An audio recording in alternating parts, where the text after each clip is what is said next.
Hello बच्चों, let's read the question. The question says ionization enthalpy is lowest in a period for option A में दे रखा है halogen, B में दे रखा है नोबल गैस, सी में दे रखा है एल्केली मेटल एंड डी में दे रखा है alkaline earth metal.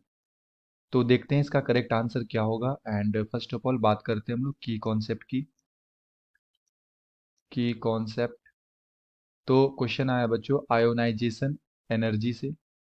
Ionisation energy and ionization energy क्या होता है?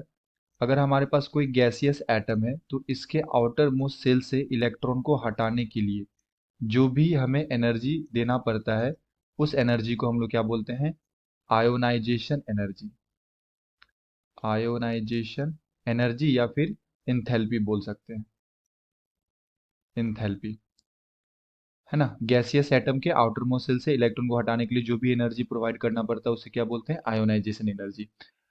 एंड हमसे पूछा जा रहा है ionization energy is lowest in a period. तो पीरियड में क्या होगा? तो जब हम लोग लेफ्ट से राइट जाते हैं पीरियड में, लेफ्ट से राइट, तो होता क्या है कि जो हमारे पास एलिमेंट्स होते हैं इसका साइज डिक्रीज करता है। साइज क्या करता है? डिक्रीज करता है। क्यों? Due to increase in increase in effective nuclear charge. Effective nuclear charge.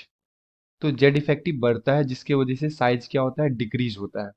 And जो हमारा आयोनाइजेशन एनर्जी होता है I is inversely proportional to size. Size के इन्वर्सली प्रोपोर्शनल होता है। यानी कि अगर साइज छोटा होगा तो आयोनाइजेशन एनर्जी बड़ा होगा, लार्जर होगा। एंड अगर साइज लार्जर होगा तो आयोनाइजेशन एनर्जी क्या होगा? छोटा होगा। तो हमें बताना है कि लोएस्ट किसका होगा। तो जो सबसे लेफ्ट साइड में हमारे पास एलिमेंट्स होंगे उसका आयोनाइजेशन एनर्जी क्या होगा? सबसे छोटा आएगा क्योंकि उसका साइज क्या है? बड़ा है मूविंग पीरियड। ओके, जब हम लोग पीरियड में मूव करेंगे तो उसका साइज क्या होगा? हमारा सबसे बड़ा होगा। तो अगर मैं यहाँ पे देखूँ बच्चों तो यहाँ पे हमारे पास है ऑप्शन ए में हेलोजन जो कि सबसे राइट साइड में होते हैं।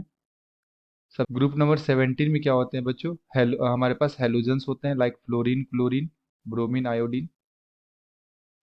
ग्रुप नंबर 18 में हमारे पास होते हैं नोबल गैसेस, नियॉन, है ना, और उसके बाद argon and so on. Alkali metals हमारे पास सबसे लेफ्ट साइड में होते हैं। सबसे लेफ्ट यानी कि ग्रुप वन में हमारे पास होते हैं alkali metals. And group two में हमारे पास होते हैं अल्केलाइन अर्थ मेटल।